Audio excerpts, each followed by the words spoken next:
Welcome to Luca and Miguel. Enjoy the video. In this video, I will explain how to make tomato egusi soup. First, let's gather our essential ingredients. You'll need about 1 cup of ground egusi seeds, 2 large ripe tomatoes, 1 medium onion, and your choice of protein like fish or beef.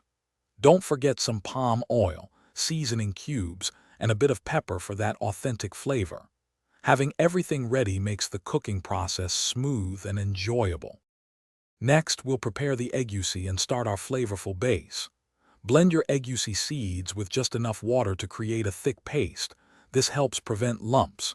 In a separate pot, heat about 3 tablespoons of palm oil, then add your chopped tomatoes and onion, cooking until soft. Now, introduce your protein, allowing it to simmer gently in this rich tomato and onion mixture. Now for the exciting part, combining everything. Gently add the egusi paste in small dollops to your simmering tomato and protein base. Stir it carefully, allowing the egusi to break apart and cook through. This process helps create that signature texture. Let the soup simmer for about 20 to 25 minutes, stirring occasionally to prevent sticking and ensure all the flavors meld beautifully. Finally, it's time for the finishing touches and serving.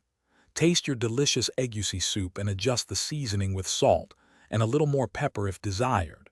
Serve this hearty soup hot with traditional accompaniments like pounded yam, fufu, or even rice for a satisfying meal. It's truly a dish that brings warmth and flavor to any table.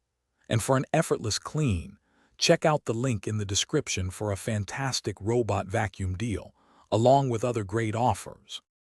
Thanks for watching and please subscribe. It's the best investment you'll ever make.